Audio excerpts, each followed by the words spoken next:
Hola, muy buenos días, bienvenidos y bienvenidas a todos y todas a una nueva emisión de Integrados por el aire de la Universidad de la FM 89.1 en este domingo que les vamos a hacer compañía hasta las 10 de la mañana en nuestro querido Integrados, el programa del Departamento de Humanidades y Ciencias Sociales de nuestra universidad que cumple 10 años y este año la estamos festejando con todo, ¿eh? Ya sabes que nos podés escuchar hasta las 10 de la mañana a través de la FM 89.1, www.fm891.com.ar, en cualquier parte del mundo donde estés nos escuchás, o después podés ir a nuestro canal de YouTube que nos buscás como Integrados UNLAM y allí nos escuchás cuando quieras, on demand, a la carta, y vas a tener todas las reseñas de nuestros invitados, material con acceso a publicaciones y demás de las temáticas que tratamos en el programa. Así que por donde quieras, lo importante es que no perdamos el vínculo, nos escuchemos y sigamos integrados, ¿eh?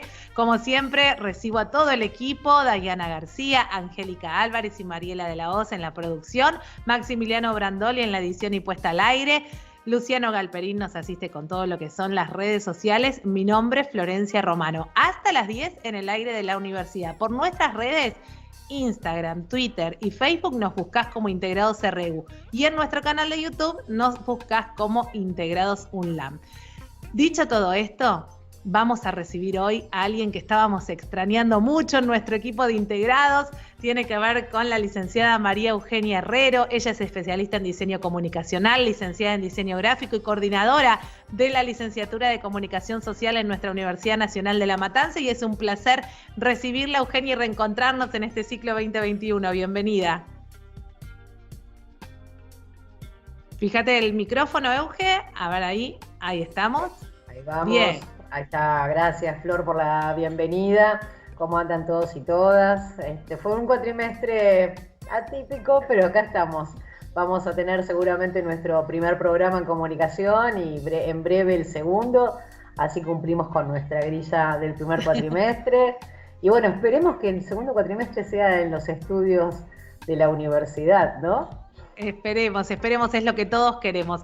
Gracias, Euge, bienvenida, y un placer hoy recibir a nuestros invitados. Claro que sí. Vamos a estar hablando en un ratito, les voy a ampliar el tema, pero hoy el tema está dedicado exclusivamente a la comunicación y a la comunicación en pandemia. ¿Qué fue lo que dejó esto? En un ratito lo vamos a puntualizar, pero vamos a ir recibiendo a nuestros invitados. Desde Uruguay, un placer recibir a Jorge Rasner, es magíster en Ciencias Humanas, opción Historia Comparada, y licenciado en Filosofía por la Universidad de la República, es doctorando en Historia Económica, es profesor agregado y coordinador académico de la sección Teoría de la Comunicación de la Facultad de Información y Comunicación, es docente de epistemología, es investigador del Programa de Desarrollo Académico en Investigación y Comunicación, es profesor agregado del Departamento de Inserción Social, es responsable del espacio Ciencia, Tecnología y Sociedad, es miembro del Sistema Nacional de Investigadores, es autor de numerosos artículos referidos a la comunicación e información y a los problemas del desarrollo científico y tecnológico,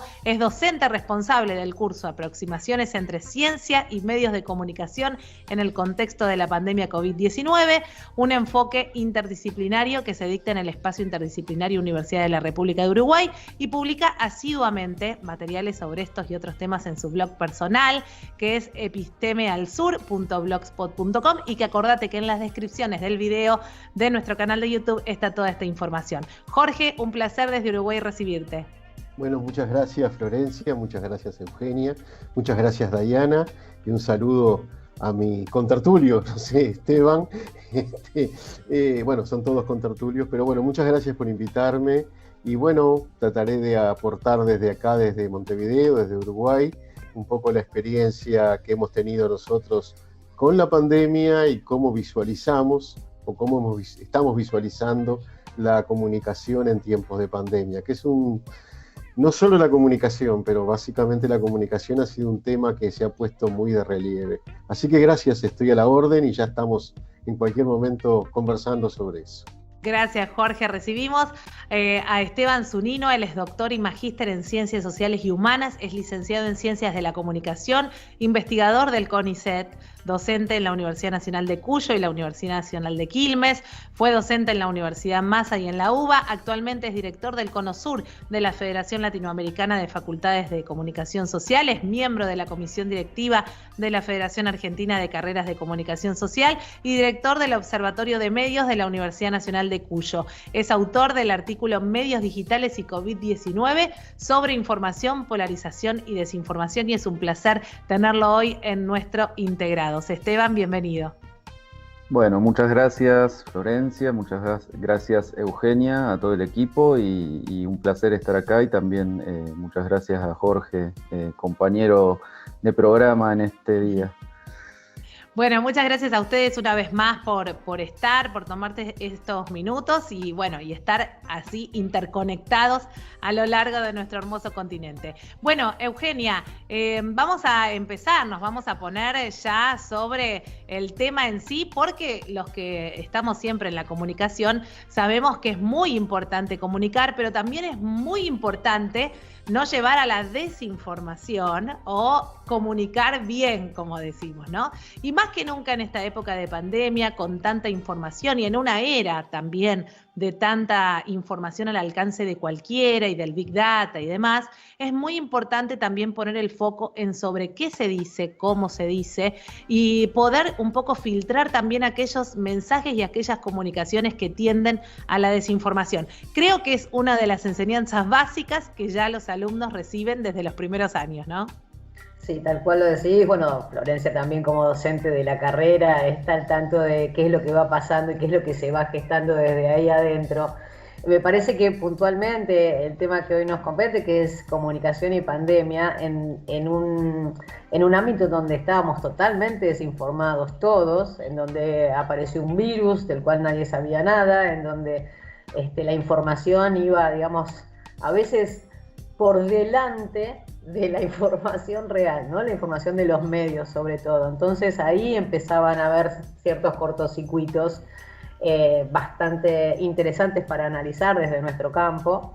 Así que vamos a tener, me parece, un programa sumamente enriquecedor en ese sentido, porque bueno, tenemos invitados que ya han dado sus primeros pasos, sus primeras observaciones y han arrojado tanto trayectos de proyectos de investigación como publicaciones a las cuales todos tendremos acceso y que seguramente, como bien lo decíamos antes entre bambalinas, será material que será muy bien recibido para futuras investigaciones y trabajos. Totalmente. También.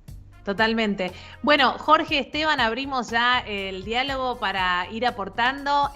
No sé quién quiere comenzar, pero mi primera, como gran disparador de esta conversación, tiene que ver, Jorge, por ejemplo, cómo nos cambió desde la visión de la comunicación estar en una pandemia, estar inmersos en una pandemia, y lo que decía Eugenia, ¿no? Que siempre estábamos mirando como el diario del lunes, porque teníamos información de lo que pasaba en otro continente. Sin embargo, hemos capitalizado esa información que ya teníamos de antes, o nos ha jugado en contra el tener tanta información de algo que además todavía no estaba sucediendo. Bueno, gracias. Empiezo yo. Sí, yo creo que esta pandemia ha puesto de relieve algunas cosas, ¿no? En lo que tiene que ver con lo comunicacional. Tú hacías una pregunta concreta o hacías una propuesta concreta, y es el estar un pasito atrás, cómo la fuimos viendo y cómo nos fue llegando. Yo recuerdo que en los medios nuestros, por lo menos, se veía lejano aquello que estaba pasando primero en China, luego se fue transmitiendo a Europa, luego a Estados Unidos. De África nunca supimos nada, y esto tiene que ver. Y poco a poco fue ingresando en América Latina, y lo veíamos como algo lejano, e incluso, esto fue una opinión personal que yo tuve en ese momento, digo, bueno, esto será una especie de ola pasajera, que bueno, al cabo de 2, 3, 4 meses de algunos problemas, algunos impedimentos, rápidamente podríamos volver a la normalidad. Por acá estaban hablando mucho de nueva normalidad, por suerte dejaron de hablar de nueva normalidad, no sé cómo es en Argentina. Pero volver a la normalidad, ¿verdad? Y bueno, obviamente no fue así. cuando nos impactó, en el caso concreto de Uruguay demoró un poco más el impacto, incluso no lo sabemos, o sea, el impacto me refiero al número de contagiados, muertos, ocupación de camas de los centros de tratamiento intensivo, etcétera. Demoró un poco más, estábamos extrañamente un poco aislados, pese a que tenemos una gran frontera seca con el Brasil, que era y es un foco infeccioso. Y sin embargo, nos mantuvimos hasta noviembre, diciembre del año pasado, como mirándolo un poco a través del vidrio. Si bien obviamente ya había infección, ya estábamos pasando la virtualidad, se habían suspendido las reuniones. Lo que sucedió en Uruguay es que nunca tuvimos confinamiento obligatorio, es decir, una decisión de justo el gobierno que tomaba, nuevo gobierno que tomaba, y que 13 días después, por lo menos acá en Uruguay, 13 de marzo, yo estaba dando clase a las 10 de la noche, termino de dar clase, me subo al auto para ir a casa, prendo la radio y se decretaba el cierre de todos los centros de estudio, en fin, cosas así, pero nunca nos vimos confinados. Y lo veíamos un poco como a través del vidrio. Sí nos cuidábamos, obviamente, el tapaboca, eso es un tema que me parece que lo voy a tomar como metáfora, quizás en otra entrada, y hasta que nos impactó. En diciembre ya nos agarró la ola como cuando nos te parás enfrente de esas olas enormes de 2 o 3 metros y te arrastró. Ahora recién se está saliendo un poco, se está volviendo a niveles por lo menos tolerables. Y en cuanto a la comunicación concretamente, y sobre todo me voy a referir a la comunicación de los medios masivos, que acá sí hay que hacer distinciones, ¿verdad? Uruguay, como ustedes saben, es un país pequeño, no tenemos escala en ningún sentido. Entonces, cuando hablamos de medios masivos, parecería una risa al lado de Argentina, Brasil, México, bueno, Europa, Estados Unidos. Porque nuestra población es muy pequeña, que se divide además en unos cuantos medios masivos. Entonces, claro, la masividad es menor, desde luego. Pero nuestros medios masivos, sobre todo los canales abiertos de televisión, los informativos en Uruguay, tienen un alto rating, los informativos centrales, ¿no? Los de la primera hora de la noche o última hora de la tarde, llámenle como quieran. Tienen un alto rating, incluso a veces más alto que los programas de prime time, ¿no? Yo qué sé, de entretenimiento y cosas por el estilo. No habían cambiado mucho su estrategia, seguían con su vieja dinámica de poner a los policiales en primer lugar, que era algo que vende y que la gente demanda. Acá hay todo un tema, que es el premio del huevo a la gallina, pero vamos a hablar de ello ahora, ¿verdad? Y poco a poco, cuando realmente vimos que se nos venía, como era inevitable que se viniera, por otra parte no se podía contener más ya, ahí comienza a tener una prioridad casi absoluta, desplazando temáticas como básicamente policiales y política, que acá son de las, bueno, y deporte también, que son de las que más, obviamente, tienen más arraigo, más escucha, comienza a estar en primer plano. Tal es así que los canales de televisión centrales, lo informativo, los canales de televisión abierto, prolongan su horario de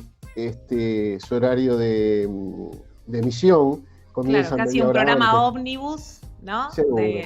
Acá no hay ningún canal, al revés que en Argentina, por ejemplo, Crónica o TN, donde las 24 horas, son por cable, claro, pero las 24 horas se está pasando. Acá no hay ningún canal que las 24 horas, por suerte diría yo, pero que las 24 horas pase noticias. Entonces se amplió, ¿verdad?, el horario y se hizo ómnibus a la uruguaya en todo caso, ¿no? Duraba unas 3 horas el programa, de las 3 horas, 1 hora, hora y media lo ocupaba la pandemia y sus alrededores, digamos, porque no era solamente cuántos infectados había todas las noches, y seguimos estándolo, pendientes de cuántos infectados hubo y cuántos se murieron, cuánta es la ocupación del CTI, qué sé yo, sino que además todos los alrededores de la pandemia, es decir, el desempleo, los problemas que trae la sociabilidad, porque claro, la muchachada joven sobre todo quiere seguir reuniéndose. En mi país se implementó una ley muy represiva que habilita a la policía a disolver por la fuerza. Primero hablan, sí, por cierto, pero 5 minutos. Luego disolver por la fuerza aquello que se entiende que son aglomeraciones, y esto es un criterio muy subjetivo, por supuesto, y eso trajo algunos problemas, pero básicamente el desempleo fue lo que más impactó, y junto con el desempleo la pauperización de las zonas periféricas de las ciudades, las ollas populares, ¿verdad? Empezaban a crecer las ollas populares. de diferente tipo, y entonces los canales de televisión y en general también los medios escritos y los medios radiales, desde luego, comenzaron a cubrir no solo la pandemia en sí, cómo se propagaba por el resto del mundo y cómo nos iba poco a poco penetrando el territorio nuestro, sino que además de todos los alrededores de ello, ¿verdad? Claro. Y teníamos al presidente hablando cada 2 o 3 días en conferencia de prensa, lo cual no es habitual en Uruguay. En Uruguay los presidentes hablan una vez cada 2 o 3 meses y poco, y lo teníamos hablando cada 2 o 3 días, a ver qué se implementaba hoy, qué se implementaba mañana, y pasó algo interesante, y con esto cierro mi espacio, obviamente ocupo todo el espacio, pasó algo interesante, el Poder Ejecutivo, a través del presidente, convoca a un grupo asesor científico honorario, que básicamente integrado por miembros de la Universidad de la República. En Uruguay, la investigación científica está en un 80 y tantos % radicada en la Universidad de la República, y el 18 o 15% restante se divide en otras universidades privadas y alguna empresa pública grande. Entonces, básicamente eran todos integrantes de la Universidad de la República, de la Academia de Ciencias, y eso también concitó la atención, también aparecían en conferencias de prensa. Es decir, la pandemia trajo un apego a la pantalla o a la escucha radial, no sé si tanto a la lectura, y sobre todo lo que puso de manifiesto fue cuántas cosas ocultas permanecían, o sea, cómo resultó un catalizador, exactamente lo que, o sea, literalmente como lo emplean en química, claro, ¿verdad? Un catalizador de muchos aspectos que estaban semiocultos, no interesaban demasiado a la ciudadanía en general. Entre ellas, nada menos que el sistema científico uruguayo. Claro. Bueno, en un ratito, ¿no? Jorge, voy a tomar estas cosas que has dicho tan interesantes y que ha sido un pantallazo de cómo lo vivió Uruguay, pero me quedo con cosas para seguir charlando en un ratito. Uno que tiene que ver con la comunicación de la ciencia y de cómo la terminología científica, cuánta falta hace en los medios y todo lo que se ha reproducido y dicho a través de los comunicadores, ¿no? Y con esta analogía que querías hacer del tapabocas, que me parece muy interesante y que vamos a ir charlando en un ratito. Acuérdense que hasta las 10 de la mañana estamos en la radio de la universidad, nos escuchan a través de nuestra página www.fm891.com.ar en cualquier parte del mundo donde estén, y si no, después nos buscan en nuestro canal de YouTube con conversaciones integradas, nos buscan como Integrados UNLAM y allí tienen las presentaciones de nuestros invitados y material de acceso para poder seguir profundizando. Eugenia, Jorge, Esteban Zunino están con nosotros hoy. Muy interesante esta primera visión que dio Jorge sobre cómo fue que nos atravesó la pandemia en este primer momento, cuando algo parecía lejano, nos dio cuál era la visión allí en Uruguay. Esteban, ¿y cómo lo vivimos acá, en Argentina? A priori lo que se me ocurre preguntarte, como para seguir metiéndonos en esto que planteaba Jorge, era si esto que parecía tan lejano y el reproducirlo de esa manera fue una cuestión ingenua, fue una cuestión de que verdaderamente creíamos como algo lejano, o fue una demora totalmente planificada, por decirlo de alguna manera, antes que nos llegara el caos. Mirá, es difícil aventurar una respuesta, ¿no? Porque todavía la pandemia, si hay una palabra que uno podría utilizar para graficar a la pandemia, es la incertidumbre. Y pese a que transcurrió más de un año ya y la pandemia sigue y esta nueva normalidad nunca llega, y la pospandemia, digo, ¿cuántas, no? Frases de un futuro en el que, digo, así como fue de abrupto el comienzo, aparece como lejana o difícil de pensar la salida, al menos una salida global. Creo que va a ser todo más paulatino, transitorio y a tientas, y la incertidumbre creo que marcó fuertemente la pandemia. Algunos autores la definen como un hecho social total, ¿no? Es decir, estos hechos que trastocan de tal forma cada una de las aristas de nuestra vida, de la economía de los países, de Uruguay, de Argentina, pero también de Alemania, digo, de aquellos países que parecían no vulnerables. Perdón, no quiero cortarte, pero esto que decís es interesante porque todos los que somos también profes o estamos metidos en esto del periodismo en los medios, siempre buscamos o damos como ejemplos, hasta cuasi ficticios muchas veces, de cómo sería un hecho o un evento que involucrase a nivel mundial, que involucrase a mucha cantidad de gente, que fuera algo extraordinario, superlativo, que rompa la norma. Bueno, y sin duda esta pandemia nos ha venido a dar todos los ejemplos juntos con un cachetazo, ¿no? Exactamente, entonces en un primer momento claramente hubo mucha incertidumbre y hubo un exceso, nosotros lo medimos bastante, esto en los medios digitales de Argentina, también en redes, también a partir de trabajos comparados con otros países. Digo, pensando en la comunicación directamente, metiéndonos directamente en la comunicación, hubo como algunos rasgos que ya empiezan a ser concordantes, seguramente con muchos matices a lo largo y ancho del mundo. El primero es la comunicación en el centro de la escena. La comunicación, los medios, las tecnologías de la comunicación en el centro de la escena. Jorge decía, y nosotros sabemos por la cercanía geográfica, pero también cultural y los estrechos lazos que tenemos con Uruguay, que la vivencia de la pandemia con las restricciones, digo, si hubo algo que diferenció a Argentina y Uruguay es que en Argentina el primer pico de casos llegó relativamente tarde, probablemente producto de esas medidas tan severas que se tomaron desde el primer caso. El 3 de marzo es el primer caso en Argentina, el 16 de marzo se suspenden las clases, el 19 de marzo se anuncia un confinamiento estricto que fue bastante estricto, al menos diría yo, por un mes y pico de confinamiento estricto. Después lo que empezó fue una etapa de flexibilizaciones de algunas actividades, y demás, pero ¿qué quiero decir? En este primer mes que se sumaba el inicio de la pandemia como hecho objetivo, es decir, el inicio de la pandemia en nuestro país con características objetivas relacionadas con la posibilidad de contagiarse, y ahí hay un gran componente de incertidumbre que nos lleva casi instintivamente a buscar información sobre aquello que nos amenaza, no solo sobre una pandemia, sino sobre cualquier situación amenazante. Así los medios suelen recobrar un lugar central.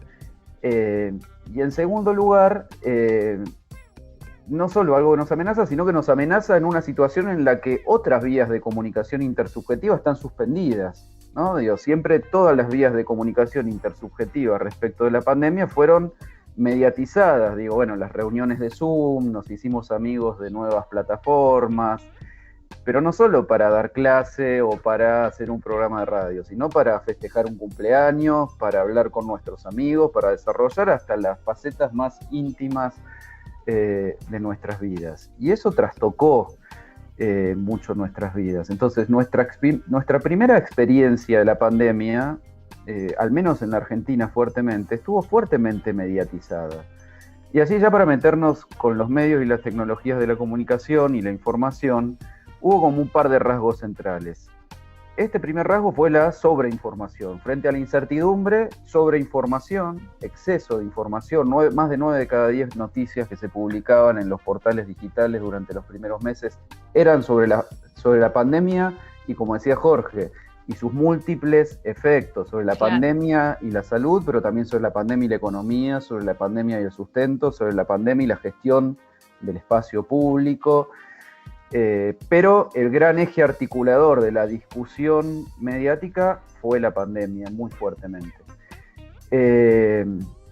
Esto sucedió en medios tradicionales y también sucedió en redes sociales. Cuando uno mide los principales temas, o a veces uno piensa en brechas, ¿no? Es decir, bueno, puede ser que los medios estén hablando de sucesos que a la gente no le interesan tanto. Bueno, tampoco fue así. Es más, hoy ya estamos haciendo trabajos y ensayos con curvas que muestran que incluso antes de que la pandemia llegara como hecho comunicacional a los medios digitales, masivos, a los noticieros, aquí sí, a los 8 canales de noticias que tenemos 24 horas por día, ya la conversación en redes, la búsqueda de qué estaba pasando en otros lugares era muy importante. Había una demanda de información importantísima, yo creo que también incomparable con cualquier otro hecho que podamos analizar, no solo por el impacto inicial, sino también por lo sostenido que fue en el tiempo. Lo de decir, bueno, la pandemia no fue un hecho como puede ser, no sé, un hecho conmocionante, un homicidio que aparece y desaparece. O un ataque terrorista, algo que es impactante en ese momento, pero bueno, termina, digamos. Entonces, bueno, ese es otro rasgo, ¿no? Cómo la Esteban, pandemia... perdóname, Sí. para ir metiéndonos también, y abro el juego para todos, ¿no? Pero interesante esto que contás y que lo marcás en tu investigación, y que recuerden a los oyentes que lo tienen disponible para poder acceder. También digo, metiéndonos de lleno en la comunicación, esta pandemia ha traído muchas cosas importantes para todos los que estamos en los medios y en la comunicación, que tiene que ver, por ejemplo, con las fuentes, ¿no? Las fuentes de información. ¿Qué fuentes son creíbles? ¿Cuáles no? ¿A quiénes le dimos crédito y a qué fuentes no? ¿Quiénes se deslegitimizaron por el propio quehacer mismo?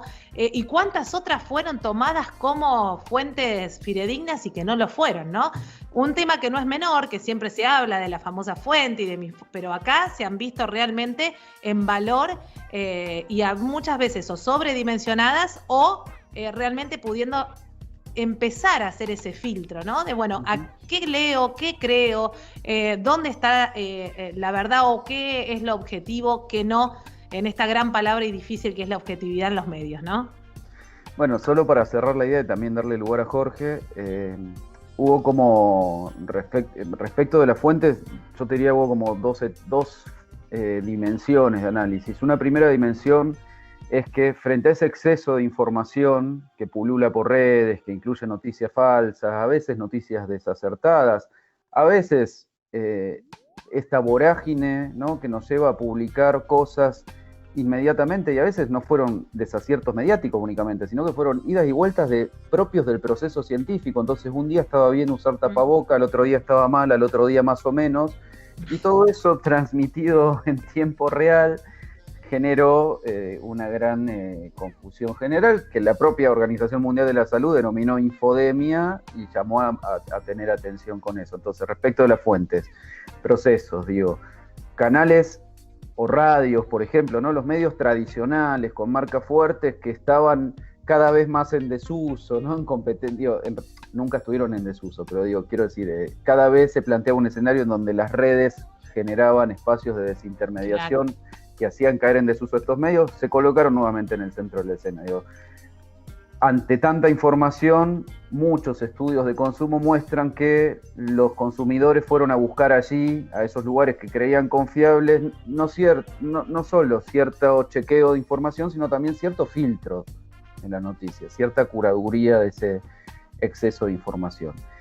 Y la segunda dimensión me parece que está asociada a lo que planteaba un poco Jorge, ¿no?, los organismos oficiales como generadores permanentes de datos, y más allá de las intenciones con las que se manejaron esos datos políticamente, etcétera, aparecen los gobiernos como fuentes oficiales, generalmente rodeadas, más allá del proceso de Argentina, que luego fue fuertemente polarizado y discutido, pero en sus inicios, sobre todo, el gobierno generaba datos, por lo general, más allá de las líneas editoriales de los medios, esos datos no se discutían, por lo general la opinión científica tampoco se discutió demasiado, y eso me parece saludable respecto de otro tipo de casos. Eso no quiere decir que no haya habido luego hechos aislados, porque numéricamente fueron aislados, pero muy potentes, ¿no?, presentadores de noticias desafiando evidencias científicas, tomando dióxido de cloro en cámara. Una cosa no quiere decir la otra. En términos de frecuencia de publicación fueron los menos, en términos de potencia de esos discursos, como discursos de desinformación deliberada, con los que todavía no sabemos muy bien qué hacer, fueron potentes, y me parece que abren un nuevo objeto de estudio en relación con eso. Totalmente, totalmente. Y qué importancia acá le damos a esto de realmente muchas veces, casi lo decía Esteban recién, en algún que otro momento, hasta noticias inventadas o tomadas como si fuesen, ¿no?, ciertas, o que fuese así, y reproducidas sin el mínimo chequeo, ¿no? Una cuestión básica que siempre hablamos del ABC, del futuro comunicador, de chequear. Pero también tiene que ver también con esta vorágine, ¿no? Y con esto mismo, que era todo tan nuevo que se desdecían muchas cosas que a la mañana estaban bien y a la tarde ya no lo eran. Eugenia, la ciencia, acá antes de meterme en este último gran bloque, les cuento que toda la información que estamos tratando acá la pueden después tener disponible en nuestro canal de YouTube. Nos buscan como Integrados UNLAM y tienen ahí toda la data de nuestros invitados, tienen los artículos en los cuales han participado y obviamente todos los comentarios que nos quieran dejar siempre son bien recibidos. El tema de la comunicación, Eugenia, y de la ciencia. Nosotros tenemos en nuestra universidad, gracias a Dios, la agencia CETIS, que desde hace muchísimo tiempo ya venía trabajando en cómo comunicar la ciencia y en cómo llevarla a el común de la gente, ¿no? Y digo, más que nunca esta pandemia y este virus del COVID nos puso en valor lo importante de poder comunicar y que el conocimiento sea accesible y entendible para todos. Por supuesto que sí, y esta palabra me quedé con lo que decía recién Esteban, en la incertidumbre que se instaló desde el principio y que todavía continúa esa sensación. Entonces, cuando hasta incluso la fuente científica también está puesta en duda, en donde la Organización Mundial de la Salud se decía, esa incertidumbre en el público, en el receptor común, empieza también a socavar profundo.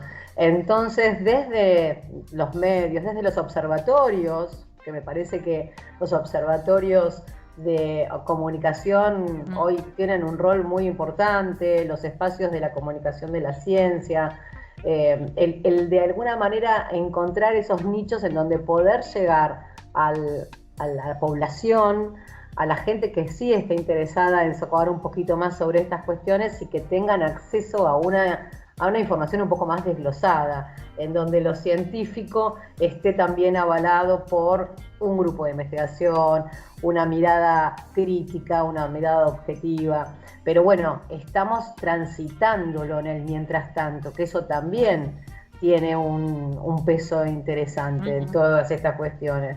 Totalmente. Jorge, vos desde tu artículo has tratado de hacer estas aproximaciones entre la ciencia y los medios, ¿no? Sí, me quedo nuevamente, retomo la palabra incertidumbre.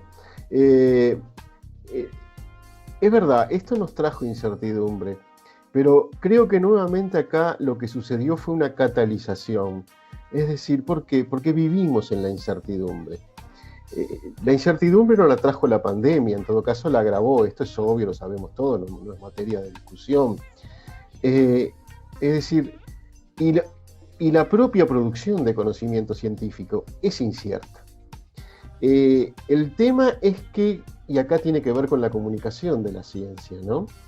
Y con el tapabocas, que yo les había dicho que quería ponerlos como metáfora. Sí. Yo me recuerdo, por lo menos acá, los medios, en primer lugar, nosotros al principio no usábamos tapabocas, tampoco se exigía mucho. Al principio me refiero a los primeros meses del año pasado, ¿verdad? Tampoco se exigía mucho, uno iba en colectivo, nosotros decimos ómnibus, pero bueno, uno iba en colectivo, entraba a un comercio, pero yo no usaba tapabocas.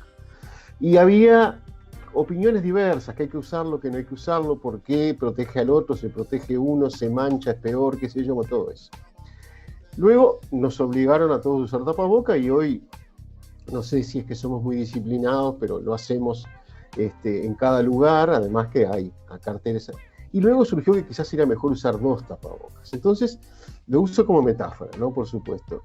Pero ¿cómo? Hoy dicen que no, mañana que 1, pasado que 2, quizás dentro de 15 días que ninguno de vuelta. Y eso es lo que está poniendo de manifiesto, es cómo el saber científico es un saber que se va construyendo, es como hacer un barco en medio del océano. Esto ya lo decían la gente del Círculo de Viena hace 100 años, esto, ¿no? Es decir, construir conocimiento científico es como construir un barco en medio del océano. Si estamos construyendo en medio de un tembladeral y están intentando construir algo firme sobre una base que no es firme, porque también se nombró acá la palabra objetividad. Todos sabemos que la objetividad en el sentido de absoluta, de que yo tengo una relación privilegiada con lo que está ahí enfrente a mí, y veo lo que es realmente, tampoco eso es posible. Entonces, digamos, el basamento de la producción de conocimiento, no solo en el ámbito científico, pero si estamos hablando de ciencia, es incierta. Y eso se reveló, se puso de manifiesto ¿verdad? Y eso alteró mucho, porque en definitiva todos nosotros, la ciudadanía, busca, ¿verdad? Una madera o un punto de anclaje que no tuviera vaivenes, ¿verdad? Entonces yo creo que es importante la comunicación de las ciencias, no solo para que la gente se entere qué está pasando en la física, en la química, en la sociología, en la comunicación. Se puede seguir obviamente hablando de disciplinas y qué se produce, y si se descubre esto, se produce aquello, sino cómo se produce, porque cuando uno revela, pone de manifiesto, intenta acompañar los procesos de producción de conocimiento científico en cualquier área disciplinar, uno lo que va a encontrar es un largo camino de incertidumbres y el propio resultado es incierto. No obstante lo cual, bueno, por lo menos esta es mi opinión, claro está, es la mejor manera de conocimiento de la que disponemos hoy, no sé mañana, no sé hace 1000 años, hoy, es la mejor manera de la que disponemos hoy y de hace ya un buen tiempo, ¿no? Entonces, es incierto, pero es la mejor que tenemos. En la medida en que esto se comprenda, la ciudadanía en general lo comprenda, esto no menoscaba el valor de la producción de conocimiento científico, lo que hace es colocarla como una actividad humana rigurosa, sistemática, en ocasiones tediosa, ¿verdad? Pero que proporciona ese palo, pero que es un palo que flota en el agua, así que también se mueve con el agua, ¿no? Por seguir con las metáforas así un poco visuales, o auditivas en este caso. Es decir, en ese sentido creo que es importante, porque entonces el problema del tapabocas, para cerrar con lo que empecé, no es un problema en sí mismo. Y lo nombraba Esteban, lo nombraba Eugenia recién, tú también, Florencia, ¿qué es? Es el hecho de que estamos aprendiendo en el proceso. Pero esa es la dinámica que hay. El tema es que muchas veces, o yo diría que habitualmente, los rituales de producción de conocimiento científico, que se concluyen en un paper, en una conferencia, ¿verdad? Parece que estuviera todo terminado, ni siquiera hay personas detrás. No hay un yo, no hay un nosotros, sino que hay se considera que, se estima que, se afirma que, una impersonalidad. Esa propia, despersonalización, la propia comunidad científica lo transmite como que, bueno, sí, es verdad, es provisorio, pero esto es firme. Y resulta que todo eso está encubriendo un proceso de negociación muy amplia de la comunidad que está atravesada por la incertidumbre, y por mucho de que se la enmascare con esa especie de firmeza impersonal, sigue siendo incertidumbre. Si se lograra transmitir que es incierto, pero es lo mejor que tenemos, o por lo menos quienes creemos así, no estoy dando, porque también en esto hay que ser muy cuidadoso, estaríamos con una ganancia muy grande. Y para entender ya específicamente la pandemia, toda esta incertidumbre que genera, sí, por supuesto, la incertidumbre, no sabemos si nos vamos a contagiar, si nos vamos a morir, si vamos a estar en una terapia intensiva, cuánto va a durar en las clases por Zoom, etc. O el desempleo, la gente que no puede trabajar, pobre, que está pasándola muy mal. Entonces, sí, todo eso es parte, lo catalizó, ¿verdad? Lo puso de manifiesto, lo puso y lo agravó, desde luego, este tema de la pandemia. Y creo que ahí, y cierro en esto para darle paso a otros compañeros y compañeras, creo que ahí la comunicación no estuvo adecuada. Porque creo que parte, por lo menos, además de informar cómo iban las ollas populares, cómo iba el desempleo, cómo iba creciendo o decreciendo el confinamiento o no confinamiento, creo que esto tendría que haber estado presente, ¿verdad? Como decía Karl Popper, aquel epistemólogo austríaco, la ciencia es humana, demasiado humana. Remedaba un poco a Nietzsche, aunque no se podían ver entre ambos, bueno, no eran contemporáneos, desde luego, pero entre otras razones no se podían ver por ello. Entonces tiene que ver con esto, ¿no? No se comunicó adecuadamente que este es un proceso en el que se va construyendo sobre la marcha. Quienes, por ejemplo, reclaman la vacunación, no, vacunarse no, porque estamos en fase 3. Es que la fase 3 nunca se termina. Es decir, solamente luego de decenas de años, como pasa con viejas vacunas, que además no son antivirales, sino antibacteriales, donde ya hay cierta sedimentación, cierta perspectiva, cierta historia de la cual poder hablar con distancia. Si no estamos construyendo continuamente, por supuesto, no es lo mismo una vacuna que se lanza al mes de haber sido producida que se lanza al año, eso está claro.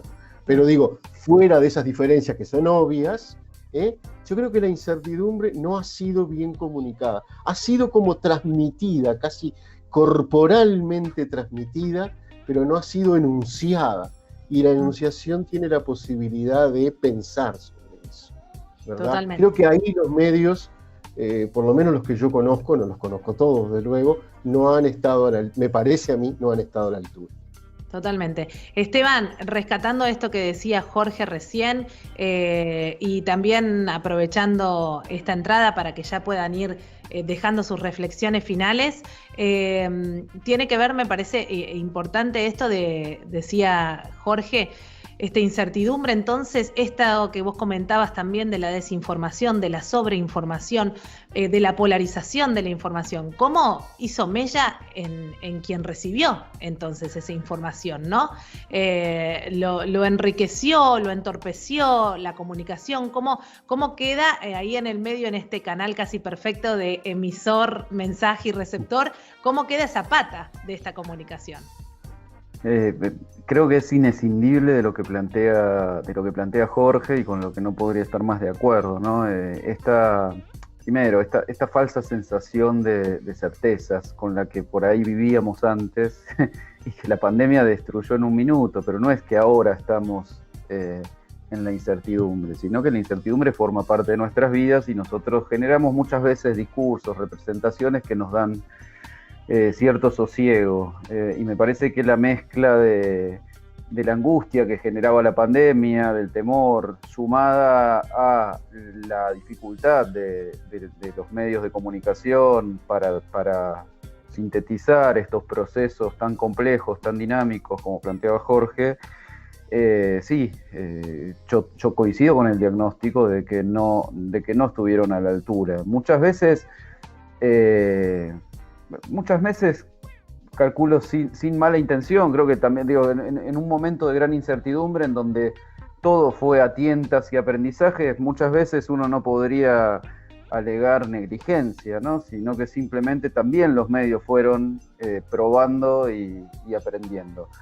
Pero sí, al menos en el caso de la Argentina y sobre todo de nosotros en el trabajo que ustedes comparten, marcamos como diferentes momentos de la pandemia, un primer momento de sobreinformación, en donde las fuentes oficiales, científicas, más allá de las idas y vueltas lógicas del proceso científico y de la prueba y del error y de la contrastación,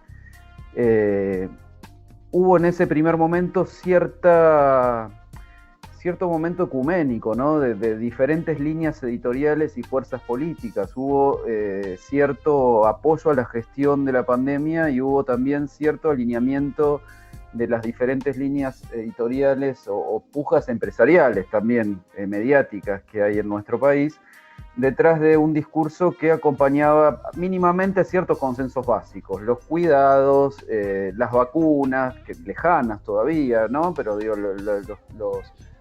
ciertos tratamientos, de tener la precaución de que estén probados científicamente, la duda respecto de algunas quimeras que se ofrecían por allí y demás. En un segundo momento, que en nuestra investigación además lo que surge es que coincide con el pico de la pandemia, sucede lo contrario, es decir, y ahí hay como un interrogante, es decir, en el pico en la Argentina de la pandemia, en el primer pico en la Argentina de la pandemia, que es entre los meses de septiembre y octubre, los medios dejan de hablar de pandemia. Entonces estábamos viviendo el momento de mayor riesgo objetivo, entre comillas, pero si había un momento en que estábamos más en riesgo de contagiarnos a partir de nuestras acciones colectivas, era ese, y fue justamente un momento en el que, probablemente producto de múltiples factores, los medios habían decretado la pospandemia, ¿no? No se hablaba de la pandemia prácticamente, no se transmitían cotidianamente, no se ponían en lugar visible las cifras, no se alertaba respecto del peligro, que era mucho mayor ahí que al principio de la pandemia, de las conductas sociales. Y además, un momento en el que la pandemia empezó a polarizarse, a entrar en la lógica de la polarización política. se rompen los consensos básicos de la gestión inicial, y digo, para decirlo coloquialmente y que se entienda, con los números de la pandemia cada uno busca interpretarlos de una manera que le ayude a llevar agua para su molino. Otra cuestión que es interesante, porque esto también nos muestra que los números no son datos objetivos de la naturaleza, sino que siempre son construcciones científicas que pueden ser interpretadas para afirmar cosas distintas y hasta contrapuestas muchas veces.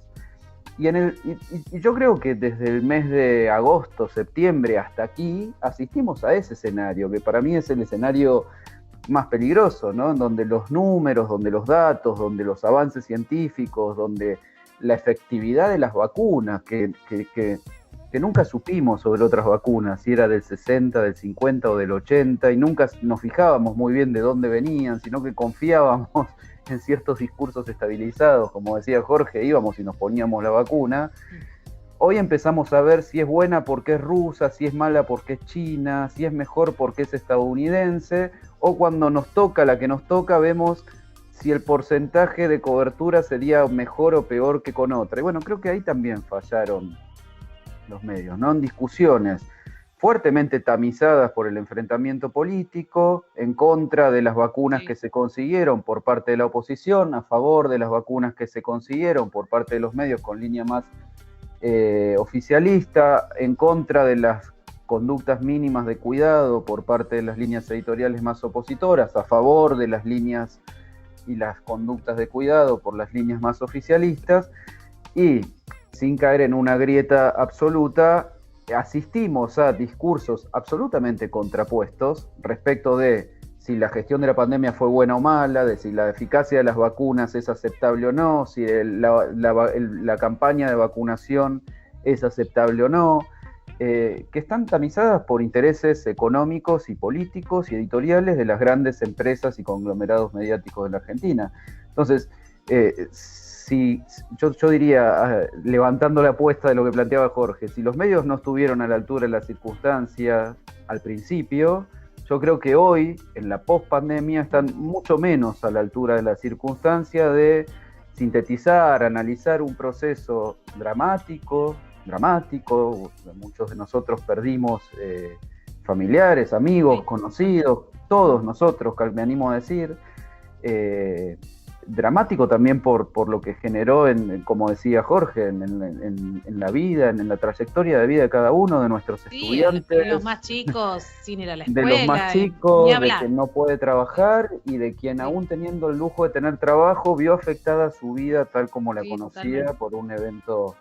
por un evento dramático. Y simplemente para cerrar este gran interrogante, ¿no? Bueno, es decir, bueno, ¿qué enseñanza nos deja, si nos deja alguna este proceso? Y yo vuelvo a pensarlo siempre en función del derecho humano a la información y a la comunicación. Y bueno, si adquirir información de calidad es un derecho humano, bueno, hay medios de comunicación que tienen una responsabilidad social y desde ese lugar analizo los discursos mediáticos en función de cómo habilitan o no ese derecho humano, ese derecho fundamental que garantiza un mejor ejercicio de la ciudadanía. Y yo creo que, bueno, que lamentablemente estoy de acuerdo con Jorge, que no garantizaron información de calidad, que en momentos de poner paños fríos, por lo general salieron con nafta a apagar el incendio, y que contribuyeron muchas veces con amplificar el temor, la incertidumbre, la sensación de riesgo, en vez de contribuir con una salida más ordenada de este proceso tan dramático per se, ¿no?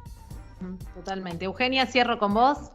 Sí, también estaba escuchándolos a los dos atentamente y en este análisis, en el mientras tanto, en el mientras está sucediendo, nosotros ahora nos encontramos pensando en aquellos primeros meses del año pasado, donde todos los medios, como bien decía recién Esteban, se habían más o menos puesto de acuerdo, el mensaje era uno, después empezaron a aparecer las vacunas, y si algo nos faltaba, estamos también transitando un mes que va a ser más que difícil con una campaña electoral en el medio, en donde todo ese discurso unificador del principio de la pandemia a nosotros nos está afectando, y creo que ahora sí hay que tener mucha más atención en lo que recibimos de parte de los medios que en aquel momento, porque se viene, sobre todo va a ser un mes y lo estamos viendo, ¿no? De una campaña muy fuerte y en donde el temor es empezar, digamos, a meter al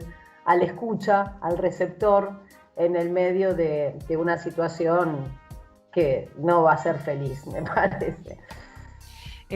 Bueno, nos hemos quedado sin tiempo, pasó volando, porque seguramente tenemos mucho más para decir y seguir conversando en próximos programas, así que yo no tengo más que agradecerles, Jorge, tu participación, tu claridad y realmente tu tiempo en este programa ha sido muy amable.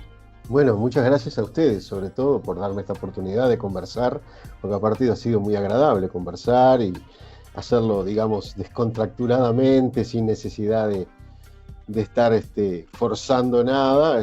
Fueron opiniones que obviamente uno viene decantando ya desde hace, obviamente, algunos meses que esto empezó. Yo voy a, si me permitís un minuto nada más, Sí. porque sé que el tiempo es corto, voy a tomar lo que dijo Esteban, ¿no? Digo, en cuanto que el derecho humano a la información y la comunicación. Siempre se ha dicho, y es verdad, que los medios de comunicación son empresas privadas, obviamente sujetas a la ley del mercado y que por lo tanto quieren hacer su ganancia. Y obviamente no se les, digamos, en nuestro modo de producción capitalista, así es como funciona la cosa, esas son las reglas de juego. Mañana habrá otra cosa o no, pero estas son las reglas de juego hoy. Sin embargo, no solamente pasa esto con los medios, los médicos también son personas que cobran un sueldo, venden un servicio, etcétera, por decir simplemente algunos, pero están obligados, como nosotros también los docentes, por ejemplo, estamos obligados a ciertas conductas éticas, ¿verdad? Ciertos imperativos éticos, que van más allá de la maximización de la ganancia. Es decir, obviamente todo el mundo desea ganar mejor, vivir mejor, tener más comodidad. Yo eso no lo voy a condenar, por supuesto, no. Pero digamos, además de la maximización de la ganancia, debe estar rodeado de ciertos imperativos éticos que creo que por lo menos en nuestro país, en lo que yo conozco, yo puedo afirmar sobre mi país, pero nosotros consumimos muchos medios de Argentina, en nuestros cables vienen canales de Argentina, creo que no se da la inversa, pero sí así. Y yo no veo que haya, digamos, ninguna intencionalidad política de generar imperativos que justamente conducirían a eso que estábamos nosotros conversando más temprano, ¿verdad? Es decir, el hecho de que la información tiene que reflejar, o intentar reflejar, porque yo entiendo que quizás no hubo en todos los casos mala intención ni negligencia, pero sí hubo quizás, me parece que eso fue lo dominante, un intento por la maximización de la ganancia, ¿verdad?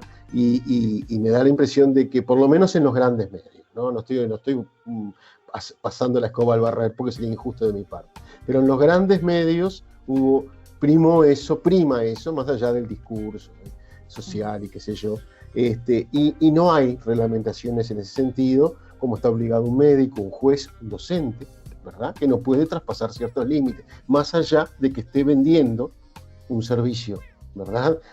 Son diferentes los patrones, diferentes quienes pagan, pero está vendiendo un servicio. Eso creo que nuestros medios no están regulados en ese sentido, por lo menos en mi país no lo están. Y la poca regulación que se había conseguido un par de años atrás, muy poca, muy precaria, pero era un intento, se está desmontando en el día de hoy. Entonces, digamos, claro, una empresa librada a sí misma lo que busca es ganar. No, y si lo que vende es basura, pero la basura vale, va a vender basura. Y creo que dejar así, es como decirle al médico, usted haga lo que quiera, contarle que la gente vaya. Digo un médico, pero puede decir cualquier cosa, ¿no? Es decir, no estoy poniendo los médicos. Se entiende. Así que bueno, era cerrar con eso y agradecerles nuevamente por haberme permitido estar con ustedes. Gracias. Gracias, Jorge, un placer. Esteban, muchísimas gracias.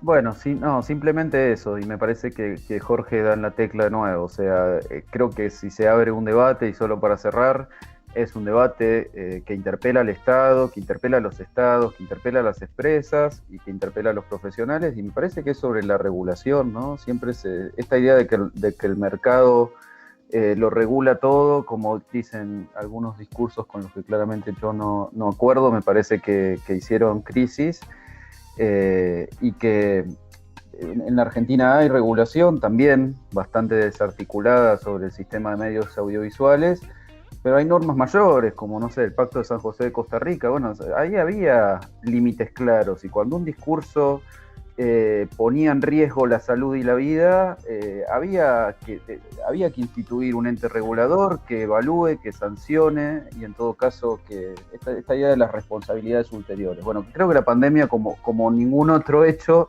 nos mostró que hay discursos que ponen en riesgo la salud y la vida y que desde mi punto de vista tiene que haber responsabilidades ulteriores y tiene que haber un Estado que establezca democráticamente, como ya lo hizo, pero podría volver a hacerlo, bueno, cuáles son los organismos, cuáles son las formas, pero sino esta idea de que cada uno dice lo que quiere sin ningún costo. O sea, estoy a favor de la plena y absoluta libertad de expresión, pero la libertad de expresión implica responsabilidades ulteriores que cuando uno juega con la salud y la vida de las personas debiera establecerse cuál es el límite y quién lo aplica. Y me parece que es una discusión interesante para lo que viene, ¿no? Seguro que sí. Gracias, Esteban, un placer. Gracias, Eugenia, como siempre, un placer reencontrarnos, ¿eh?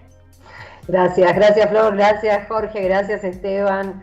Bueno, gracias Flor, y esto abre también la posibilidad de un futuro encuentro como para seguir analizando qué es lo que nos ha dejado estos meses.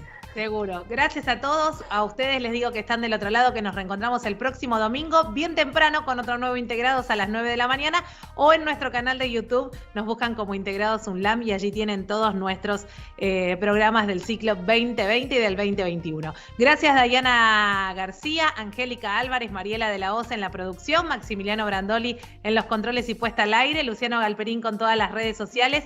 Mi nombre es Florencia Romano. Gracias a todo el Instituto de Medios, a la Secretaría de Medios de la Universidad, al departamento y a todos nuestros oyentes que nos siguen programa a programa y año tras año, cumpliendo 10 años de Integrados este 2021. Nos reencontraremos, si Dios quiere, el próximo domingo. Buena vida para todos. Chau.